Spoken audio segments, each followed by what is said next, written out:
It's a big hello to everybody out there. You are listening to another Step Outside with Paul Burt podcast. I hope you've been keeping well, had a fantastic week. Whatever you have been doing, Easter, that's past.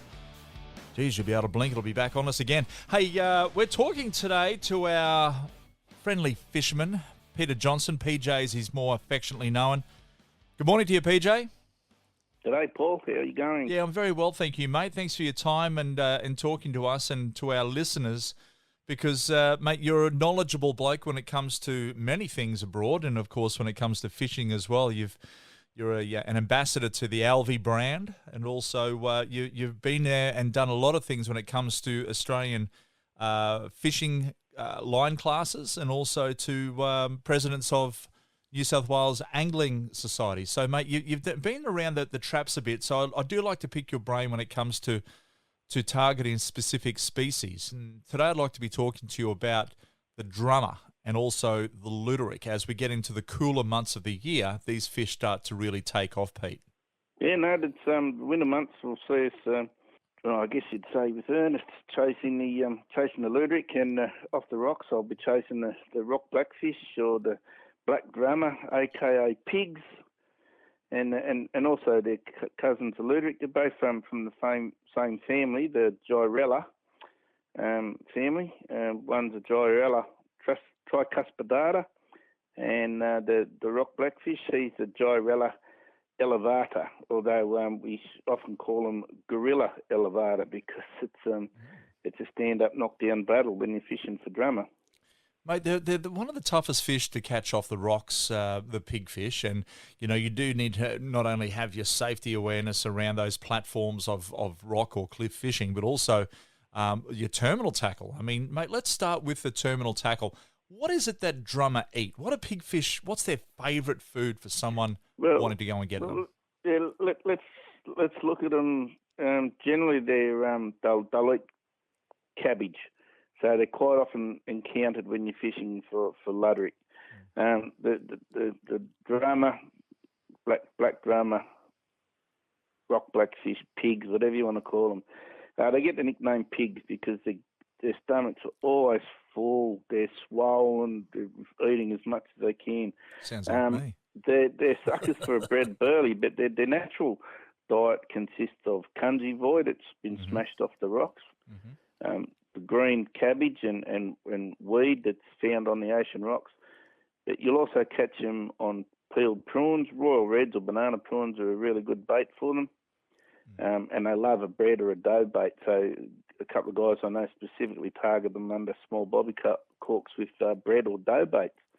So they're very easily talked in coming on the bite with a burley. And we used to put stale bread through Mum's food processor when we were younger, and very small breadcrumbs just into the water just to give them a sniff of it, and then fish with bread baits or cunji baits. And abgut used to be a really, really good bait too, but once they stopped banning the abgut for bait because of the Perkensis virus, that was the end of that. But cunji baits, royal reds, peeled prawns, or big cabbage baits are generally the go for those fellas. Mate, they're a very hard fish to target. Is that generally in the sense that they're hard to get to, or you need heavy line class, or what sort of outfit? I wouldn't say they're hard to target. All you need to do is find somewhere that's got really good white water that drops off into deep water ledges. Bold Australian rocky gutters are another good place for them because they're very powerful fish. They can swim in that white water environment quite well. Where they're hard is that if you don't get into them quick as soon as you hook them, they'll do you. They're like a groper. They're the underwater bulldozers of the fish world. You have a brawl on your hands when you fight them. We successfully land some rather large fish, like I'm talking 2.5 kilo fish, while fishing for luderick. But that's not because we're giving it to them. It's because we're just playing them if we can in open areas. There's areas where you won't have a chance of getting one out. There's other areas we know if they go, let them go out to the deeper water a bit, we can play them out there and then wash them in on a set a bit later on when they're tired. But the tackle, I guess if you want, we could look at the tackle first, Paul, if you wanted. Mate, the tackle's always an interesting part because people can go down there and target. They think they've got the, a 10'6", Schneider glass or whatever sort of rod there, and maybe a 6-inch Alvey or a 6,000 size bait caster or a spin reel from Shimano, whatever it might be. But is that gear going to be suffice if they've got 20-pound braid and 15-pound leader? Is that enough? Or? Well, I wouldn't be using braid on the Ocean Rocks for drummer because as we know, braid's not very abrasion resistant. But my go-to, I've got two rods that I use. One's a Schneider Glass FSU 5120 with a 6-inch sand spike on it, and that's with my 7-inch Alvey on it, and it's loaded up with 15 kg platypus low stretch. Yep. And then the other outfit's MT8144, which it's a bit lighter in the tip, but it's a longer rod, and it lets me throw a bit further. So some of the places we're fishing, we might have to cast out over some rocky boulders to get into a bit of a hole. That's the rod I'll use for that. Mate. And it's similar there with 15 kilo line. The ideal rig that we use on these is generally a number 2 suicide or beak style pattern hook. If I'm fishing lighter, so I'm fishing 10 kilo line in some areas, I might use a 540 French hook. But generally we want 2 extra strong or 3 extra strong hooks when you're fishing with 30 for these fellas, because they will straighten out a 540 mustard when you're hooked up to them. And a ball sinker right on the hook. Okay. And then your preferred bait. Pretty simple rig. Then other times if you're fishing over the shallower reefs, we might just use a bobby cork with a 2 or 3 inch dropper, 2 or 3 foot dropper using cabbage baits or bread bait. Mate, you've been a past president of the New South Wales Fishing Clubs Association, and I know you've got a bunch of state records and AAA championships, mate, under your belt. Have you ever seen pigfish being caught in numbers? Like, do people go out there in these clubs? Do they go out and catch 5 or 10, or is a catch of 2 a great call? No, I've got some great sessions where we've caught 15, 20 pigs in a session. Yeah. Oh, okay. They'll school up just like Ludwig, Paul. Yep, righto. Well, that's fascinating because then people can do it. I'll tell you a funny story. We were out fishing for snapper out on a place called Reef Wide. Now, that's off Longreef here in Sydney. It's 120 foot of water. We're fishing for snapper out there, and we were getting a black drummer on paternoster rigs taking striped tuna bait. No. Yeah, we got 5 that day. So just the schoolers out there. Yeah, wow. Totally out of their comfort zone, aren't they? Mm. And they can get quite large. Like you said, you've caught them up to 2.5 kilos. What's the biggest one you've heard of, mate? Oh, the biggest one I've seen, Craig the Bassick got, and that thing would be close to 5.5 kilos. He got that down at Red Reef one night. Yep. I was fishing with him. The biggest, I've gone to 3.2, and that's a pretty solid fish. Because they're pretty thick on the shoulders, aren't they? Yeah, they're really good fish to eat too. They're we used to call those ones party pies, the big ones. Family pies, and the smaller ones are called party pies. But you take a really big fillet off them. Yeah. The bigger fish get a little bit chewy, but geez, they've got some flavour. A lot of people might get 1 or 2 because it's like any school fish. If you drop a couple of fish straight up, you'll send the school off. But if you can land your first 1 or 2 fish without getting busted off, you've got a good chance of getting more. Mate, obviously they're a fun and tough fish to catch. What about where you need to head to catch them? Do you need to fish around a cliff, or are you looking at the kelp beds, or you want to get where that sea cabbage is? Do you need to be right on the edge of a reef? What's the sort of area that people want to, and bank anglers? You need to be somewhere where there's going to be a good pounding from the ocean. We don't normally catch them on the calm days. We normally catch them when there's a bit of a roll on because the white water activity's there. there's cungy, there's sea tulips, there's green weed being smashed off the rocks and into the water for them to feed on. The spearos, will tell you, they'll see them when they're snorkeling around at the calmer days, but they're always down deep. But they're more actively on the bite when you can get that white water happening. Mate, when it comes to you've caught the fish, how do you? What's the strike? Is it like a brim bite? They hit, or are you just letting them take the bait? Do you need to give them slack? Give me that. Give me that run through. I've had them bite a couple of different ways. The main thing is you might get a tap tap, and then your rod just loads up. So you get that tap tap like a brim, and then the rod will just load right up. Because if it's in that rough water, they're generally not mucking about. They just grab the bait and go. And then the other time is you just get the rod load up without any warning. You feel the weight, the rod loads up, you hit them, and then you just lock onto them. And this is the country of plain spilled alvies, mate. None of this star drags. We just lock the handles and go. Just get straight in it. So like a 600 A5 or 700 A5, so something straight handle to handle, 1-to-1. 1-to-1, mate, and the best drag is the palm of your hand on these fellas. You don't want to give them any line because they're pretty good at getting into a crevice and locking their spines up. Yeah. And then you can't get them out. They're just like a groper in that aspect. Okay. That's interesting. If you can turn them straight away and get them up in the water column, you're pretty good. So do you need to cast out, or are you just fishing at your feet? Depends on the area. If you're fishing a shallow reef, sometimes you've got to fish across the back of it, cast over the back to it. One of the places we used to fish a lot, and we used to get some monumental drummer from there, 2 kilo plus models regularly, was a place we called the Showers. It was an area that had a low ledge, and you could access that at low tide and fish it off the low ledge, but on a high tide, the water used to come over that low ledge and used to hit a bluff behind you and throw water up in the air, and hence the name Showers. But we would find ourselves casting 20, 30 metres over the back of that of a high tide just to try and get the fish out there then.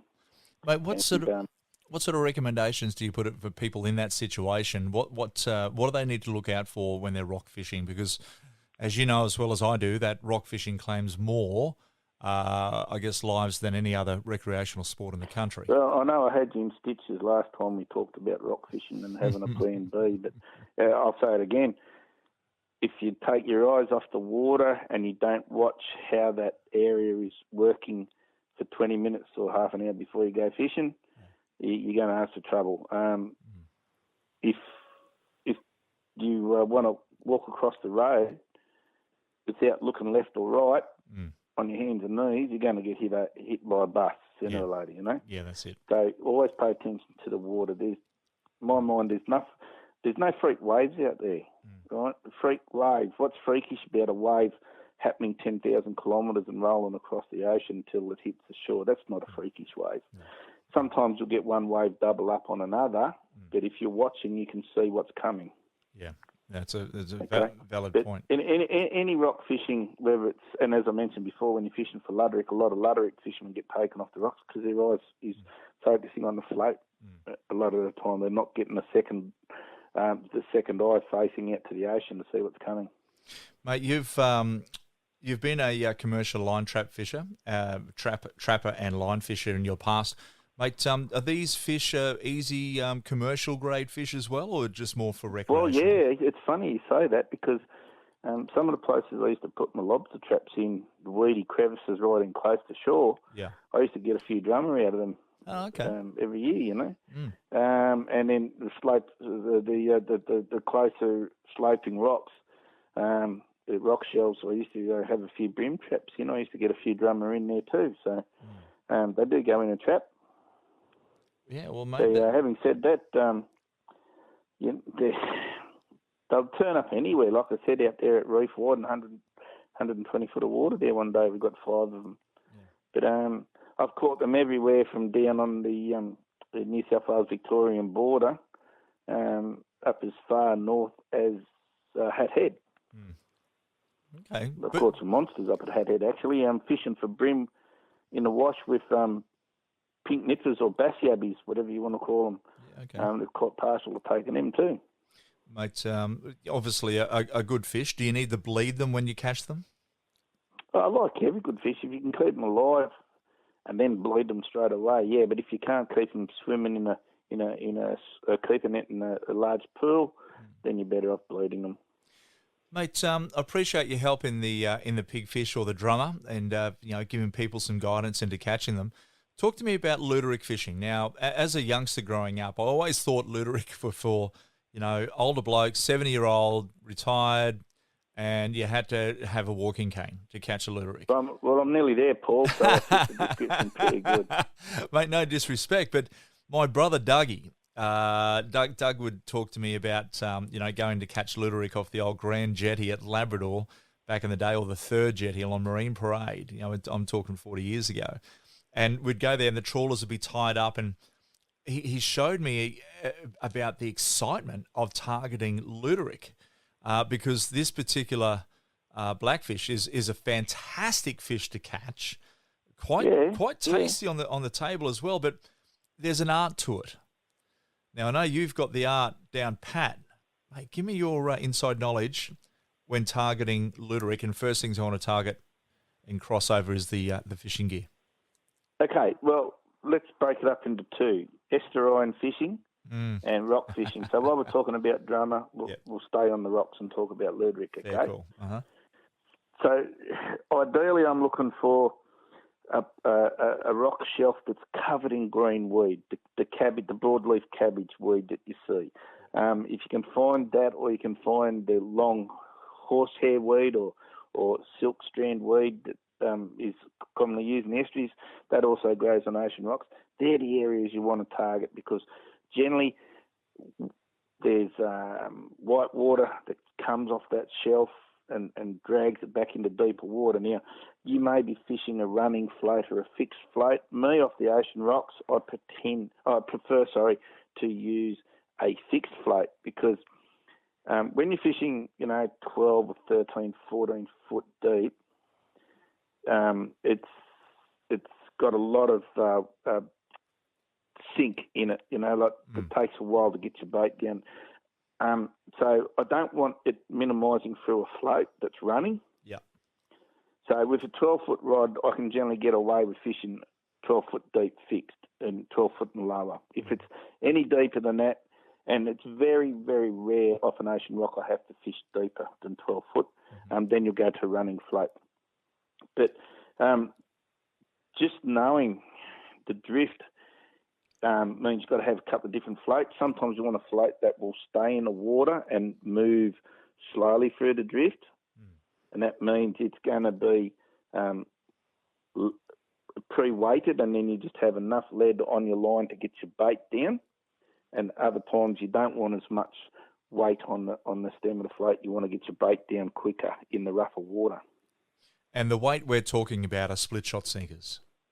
Yeah, well, generally what I'll do is most of my floats I know how they weigh, so I know what sinkers and split shot they do. But I'll always have a swivel trace underneath because areas where I fish for blackfish or Luterick where there's a lot of drummer, I fish a 55A Alvey with 12 or 15 pound nylon, and then I'll have that down through my float, and then tied to a swivel, and then between two swivels, about 6 inches apart, I'll have a beam sinker, and that's the main ballast for the float, and then I'll have my fluorocarbon leader, 8 or 10 pound, below that with the split shot just to balance it. Are you running Vaseline on your line to keep it afloat? No. Okay. No, a lot of blokes are doing another line, a floating line called the Django. It's a hollow nylon, but I tried it one season and it really only lasted one season for me. I'm just using good old Tortue off the rocks or Schneider because it's got a really good. It's a polished copolymer nylon. It's got a really good abrasion resistance, so it handles the nicks or the small grazes you get against the kelp at times. It handles it really well. But so that'll be fishing with a MT4144 rod, 12 foot long. The reason I have the 12 to 15 pound nylon, and it just gives me a little bit more insurance if there's drummer about. Yeah. And some of the big Luderick that we get there, you might have to sometimes lift them a bit instead of washing them out. Just depends where you're fishing.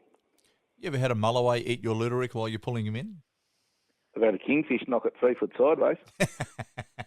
Come up and headbutted it across the surface. Yeah, I've had mulloway take tailor and brim and other things before, but I've never got a Luderick back that's come back with the dewy fang marks in it. Yep. So I've found the area. I'm kicking in with the cleats on my shoes. I'm kicking in the burley for there, and I'm always getting the bait from where I'm kicking the burley and using the same weed that's in the area. Yep. I use a single hook rig. Some blokes like to use a swivel and use 2 hooks, one floating, one weighted. But off the ocean rocks, it's a bit of a concentration issue when you're trying to wash 2 fish out. It's easier just to go for the high percentage, low risk of getting 1 fish out. It's quite fascinating when you're watching just the top of your float, the quill or whatever you're running, above the cork there, and just seeing that float going along, and then it just sort of just gets sucked under. So when we're talking the sucking effect of a Luderick onto your bait or onto your weed or whatever you're using, your sea cabbage, we're talking small hooks. What size hook are you running, Pete?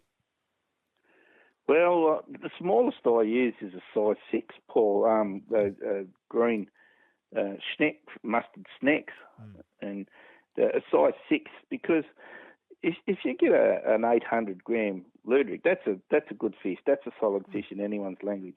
But even down to like a 300 gram fish, a half pound fish, they've got a fairly solid mouth. So I don't go to these size 10s and size 12 hooks. I mean, I leave that for the guys that want to fish for trout. Yeah, okay. Even my estuary fish, I might go to an 8 at the smallest, but size 6 is pretty good. I mean, when we're fishing for drummer and we're using 2-0 hooks and blobs of cungy, we're quite often catching plenty of blackfish on the same hook. And when we're fishing for brim with 2-0s and nippers, we're getting blackfish as well. So there's no need to go down to micro size hooks for ocean rock blackfish.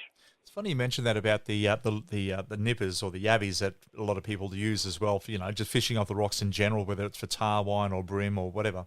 Is that the amount of Luderick that you can actually catch on yabbies is phenomenal, and you're just using a standard running ball sinker rig, burling up with a little bit of sea cabbage mixed into a bucket of sand and just throwing it out along the edge of the rocks. Generally around rock bar walls are pretty good where it goes into the ocean, or even on the outside of the ocean rock walls, where it's a little bit of protection there. If it's a southerly trade wind, you get on the northern side of that rock wall, and on the ocean side of the north side, and you'll get some really good Luderick. And a lot of those, when you're talking 800 grams there, Pete, mate, they get bigger than that, because some of those older fish, they're pretty smart. They don't get that size for nothing. They're very wary of what they choose to eat at times. Yeah, well, back in the old days, down at Bluefish Point, the old Merc there, like we used to fish from tinned green peas.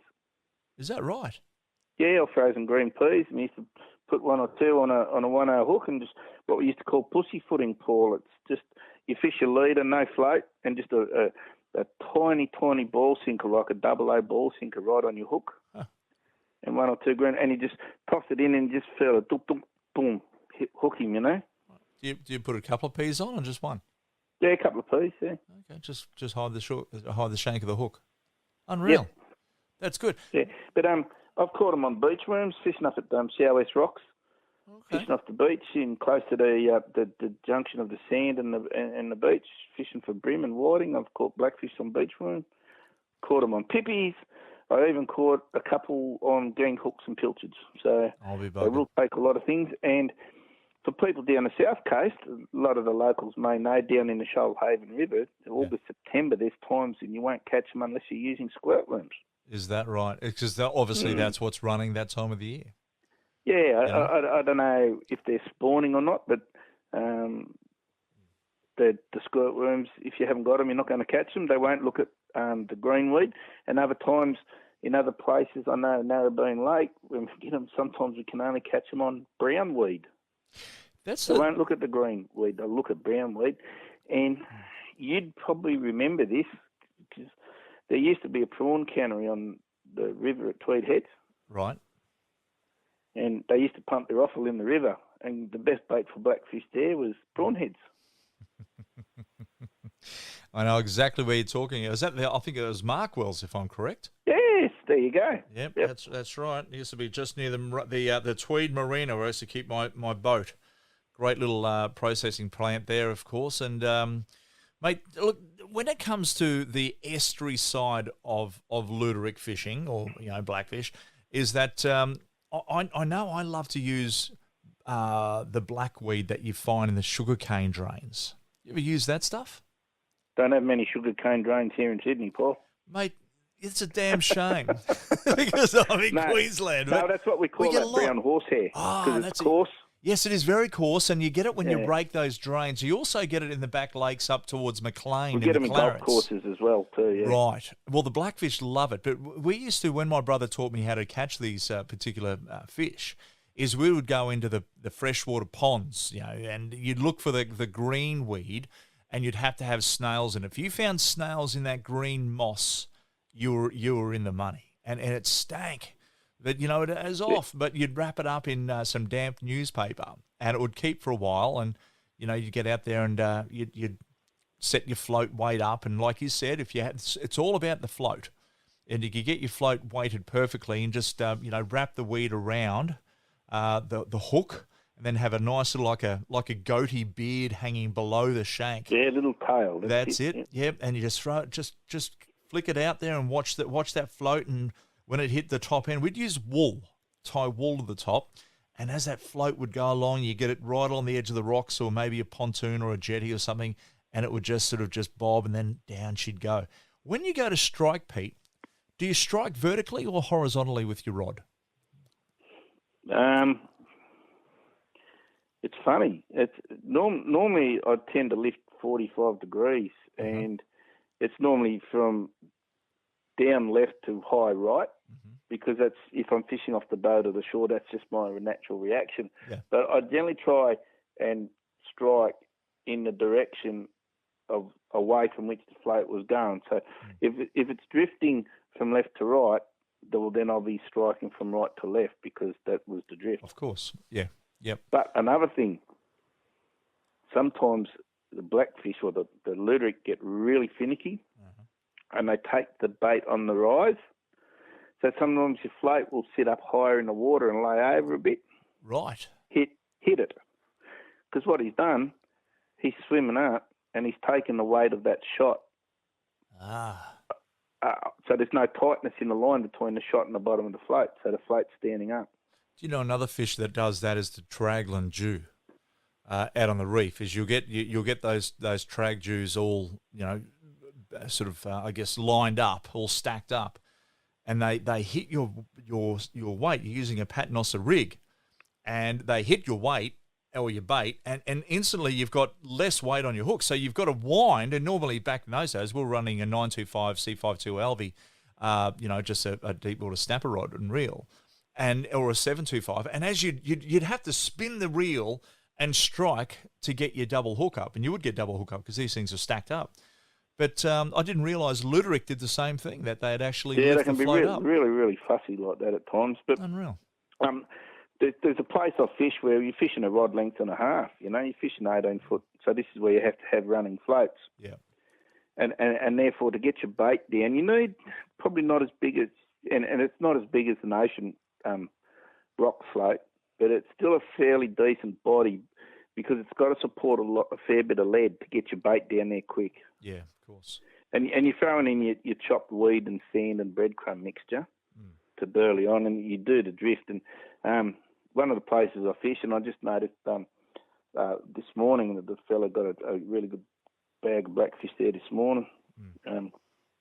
He was burling hard, so it was while I was talking on radio this morning doing a report. So I thought I should go down and have a look at this spot because it's time of year that they should be there. And this is where I fish two hooks. So I'll fish a weighted hook on the bottom, and then I'll have a 2 foot leader that's unweighted, and I'll use a blackfish fly, not weed, a fly. So an artificial fly. That looks like weed? Because, it just looks just like green weed. Yep. And it can sit in there and just waft about as the float's drifting with the tide. Yep. And quite often that unweighted fly will outfish the bait on the bottom. Are you scenting that fly? Are you putting some goop on it or some tuna oil or anything on it? Sometimes I do, yeah. Aniseed or strawberry oil is a good thing, or Ultra Bite if you can still get it. Yeah, I remember that stuff. Yeah, but in the old days, the old fellas used to dab their weed in kerosene. And that worked? Well, yeah, I watched it work. Dad used to go up to Port Stephens and fish up near Windy Whopper for him, and they used to, swear by just sprinkling kerosene over the weed, and they'd have it there in an old tea towel, all rolled out, ready to go, and all you had to do was plait it around the hook. I guess if you didn't catch anything, you could always smoke it. But look, mate, it's probably one of those things, the old Ludovic, is to, if you're fishing the rivers and creeks, what's a telltale location for people going, right, I want to give this fish species a crack? What's a location that people need to look for that could house Ludovic in their local area? Well, just about any wharf will have them. If there's good growth on the pylons, you'll have Ludovic there. Just about every wharf wharf system in Sydney Harbour's got Ludovic on it. One of the best places we used to fish before they tightened up was HMAS Penguin. Okay. In Middle Harbour, the wharf under there had tons and tons of blackfish, same as the Kurnell Oil Refinery wharf's got tons and tons of Ludovic there. But all the ferry wharves have got them. Any rock wall that's got deep water with tidal movement across the face or drop off into from a channel. So places like Narrabeen Lake or Burrell Lake down near Ulladulla, you can stand on the edge of the sandbank and where it drops off into the deeper channel. As long as there's weed and fish moving through there, you'll find your blackfish. Mate, there's a lot of different areas for them, and I guess more Capricornia coast. If you draw a line across the country south, you'll get those fish. I know we get a lot here on the southeast Queensland sector. Well, I've caught them as far north as Noosa, up there, correct, up towards Tewantin. Yes, down near the Caravan Park. I've caught them just there. Yep, and I've caught them down into Victoria. Yeah, I know they get them up off they'll even get them further up around, Tin Can Bay, Harvey Bay. They'll pick them up off the pontoon, the jetties out there. So, it is a fish that's widely found, and there is an art to catching this particular species as well, as we've just discussed. Hey, Pete, I'm going to let you go there, buddy, but I do appreciate all of your time there. Your knowledge is always extensive when it comes to any particular species of fish. Yeah, no worries, Paul, and hopefully the listeners get some good tips out of the podcast. And that's what our podcast is always about, teaching people what to do so they can step outside and, of course, enjoy what we love to do. And I wouldn't say take for granted, but we can get out there and successfully have some fun. So we're just all about teaching and learning here on the Step Outside podcast. And, of course, all your gear, head on down to your local Anaconda stores. The team there easily can help you out and point you in the right direction with gear. And, of course, the local knowledge that these guys have to put you in the right area of where these fish can be caught as well. And, of course, you can catch PJ every second weekend on the 2SM radio show High Tide, which is the John Law station, every Saturday and Sunday. He's on there every second week. Have yourself a great week, everybody. Thanks for listening once again. And, of course, like I always like to say on this show, may your rod bend often. Take it easy, everyone.